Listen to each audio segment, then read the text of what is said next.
सबों को जय यीशु।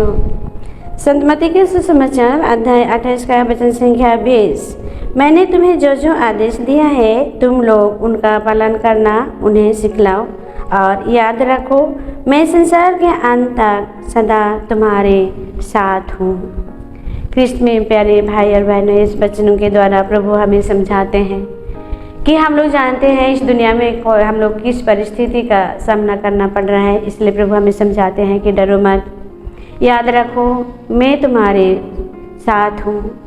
ये बातें हम लोग याद करें और अपने दिल में संचय कर रखें, ताकि हम लोग इस वचनों के द्वारा बल पाएँ, शक्ति पाएँ, जीने का हौसला पाएँ। इस दुनिया में हम लोग जानते हैं फिर से आकर हम लोग पड़े हैं उसी परिस्थिति में, फिर हम लोग उसी कोरोना वायरस या उसी महामारी के बीच में आ गए। तो इस परिस्थिति में हम लोग सुनने के लिए मिलता है, तरह तरह की बातें लोग बोलते हैं, डर की बातें, चिंताएं की बातें सुनने को मिलता है। तो हम लोग सब कोई इंसान हैं, जितना ही कोशिश करें फिर भी मन में डर आ ही जाता है। इसलिए प्रभु हमें समझाते हैं कि याद रखो मैं संसार के अंत तक सदा तुम्हारे साथ हूँ। आमोस की ग्रंथ अध्याय 5 का वचन संख्या 14 में, बुराई की नहीं बल्कि भलाई की खोज में लगे रहो, इस प्रकार तुम्हें जीवन प्राप्त होगा और प्रभु ईश्वर तुम्हारा साथ होगा। हम लोग दुनिया में सिर्फ बुराई के बारे में सुनाई देता है, लोग बुराई के बारे में सुनाते हैं, डर के बारे में सुनाते हैं, जैसे मनुष्य सुनकर डर जाए, घबराए जाए। इस तरह जब भी हम लोग अखबार में देखते हैं डर की बातें मिलता है, कोई खबर में सुनते हैं डर की बातें सुनाई देता है, परेशानियाँ सुनाई देता है। पर प्रभु कहते हैं बुराई को नहीं बल्कि भलाई की खोज में लगे रहो, ताकि तुम लोगों को जीवन प्राप्त होगा और प्रभु आप लोगों के साथ होंगे। जब हम लोग भलाई की खोज में रहेंगे, भलाई के बारे में सुनेंगे, भलाई के बारे में सोचेंगे, तो प्रभु हमारे साथ रहेंगे। इस बात में कोई संदेह नहीं है। इसलिए प्यारे कृष्ण में प्यारे भाई और बहनें, इस दुनिया की बातें सुनकर, लोगों की बातें सुनकर विचलित नहीं होना है। हम ईश्वर की बातें सुनना है और ईश्वर जो भलाई के बारे में बताते हैं उसी के बारे में मनन चिंतन करना है। तो प्रभु हमारे साथ रहेंगे और हमारा कभी भी कोई भी विनाश नहीं होगा। संत यूहन्ना के सुसमाचार अध्याय 14 का वचन संख्या 30 में कहते हैं, प्रभु कहते हैं, यदि कोई मुझे प्यार करेगा तो वह मेरी शिक्षा पर चलेगा, मेरे पिता उसे प्यार करेगा और हम उसके पास आकर उसमें निवास करेंगे। ये तो ईश्वर का प्यार है, ये तो ईश्वर का आश्वासन है। ईश्वर सांत्वना देते हुए हमें बताते हैं, यदि कोई मुझे प्यार करता है तो मेरे वचनों पर चलेगा, मेरे शिक्षा पर चलेगा। जो ईश्वर की शिक्षा पर चलते हैं उनको डर नहीं आएगा।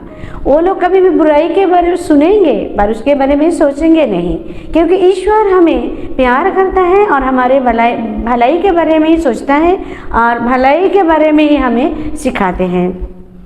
तो यदि हम लोग भलाई के बारे में खोज में लगे रहेंगे तो ईश्वर हमारे साथ है।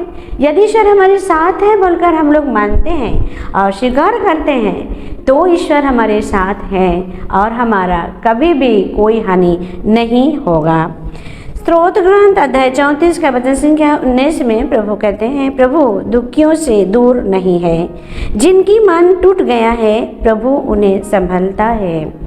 इस परिस्थिति में हम लोग बहुत लोग टूट गए हैं, डर गए हैं, प्रभु उन लोगों को संभलता है।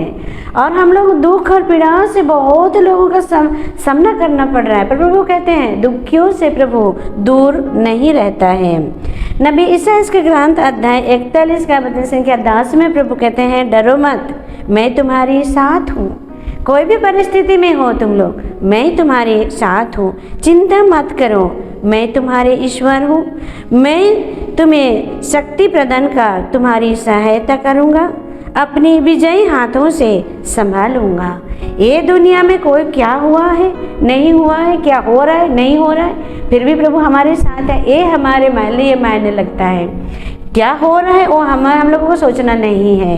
प्रभु कहते हैं मैं तुम लोगों को अपने दाहिने हाथों से संभालूंगा, मैं तुम्हारा ईश्वर हूँ, मैं तुम्हारे साथ हूँ।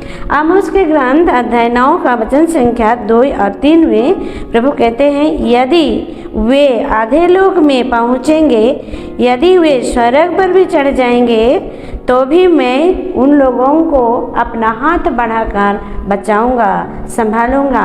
वह पर अगर ये लोग करमेल पर्वत पर चढ़ जाएंगे फिर भी मेरा हाथ वहाँ पहुँचेगा, मैं उन लोगों को रक्षा करूँगा। ये प्रभु का वचन है। तो प्यारे ख्रिस्त में प्यारे भाई और बहनों, आइए हम सबके आपके सबों के लिए प्रार्थना करते हैं कि आप लोग इन वचनों पर मनन चिंतन करते हुए हिम्मत के साथ, साहस के साथ, उल्लासित के साथ जीवन जिए कि प्रभु हमारे साथ है। सबों को जय यीशु।